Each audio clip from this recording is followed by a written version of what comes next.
31শে জানুয়ারি মালদায় পৌঁছচ্ছে রাহুল গান্ধীর ভারত জোড়ো ন্যায়যাত্রা।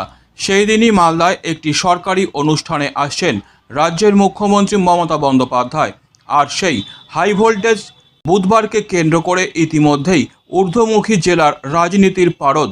রাহুল গান্ধীর পদযাত্রাকে স্বাগত জানাতে হরিশ্চন্দ্রপুরে জোর কদমে চলছে কংগ্রেসের প্রস্তুতি।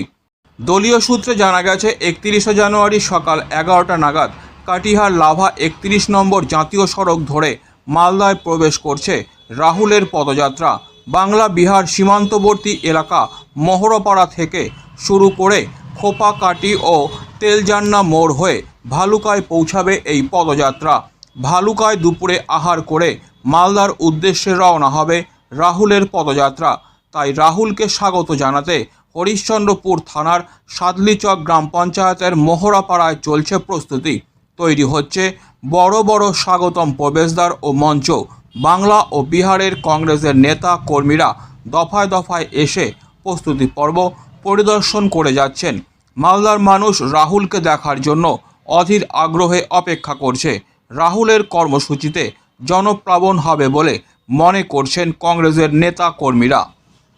তৃণমূলের যারা কর্মী, তৃণমূলের যারা ক্যাডার, তারা কেবলমাত্র রাহুল গান্ধীজির যে এই ইনিশিয়েটিভকে দিয়ে তারা উদ্বৃত্ত হয়ে গিয়ে এই রাহুল গান্ধীজিকে এক ঝলক দেখার জন্য তারা হাজারে হাজারে মানুষ এখানে আসবেন, আমাদের কাছে খোঁজ খবর নিচ্ছেন রাহুল গান্ধীজি কবে আসবেন।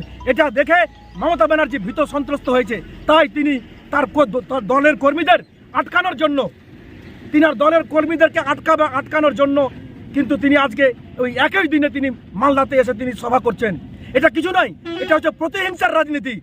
মমতা ব্যানার্জিকে বুঝতে হবে আপনি হচ্ছেন 28টা রাজ্য এবং 8টা ইউনিয়ন টেরিটরি, তার মধ্যে কেবলমাত্র আপনি একটা রাজ্যের মুখ্যমন্ত্রী, আর রাহুল গান্ধীজি গোটা ভারতবর্ষের নেতা। 31শে জানুয়ারি জাতীয় কংগ্রেসের নেতা সারা ভারতবর্ষে অন্যায়ের বিরুদ্ধে, জাতপাতের বিরুদ্ধে,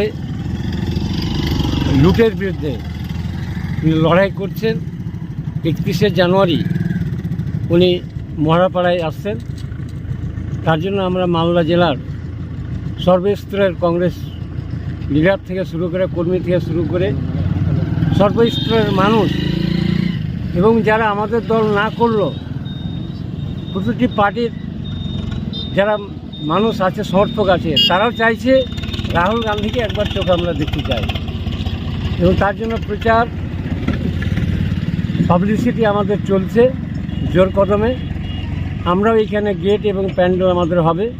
আমরা আশা করছি সেদিন 50,000 মতন মানুষ জমায়েত হবে রাহুল গান্ধীকে তার বক্তব্য শোনার জন্য।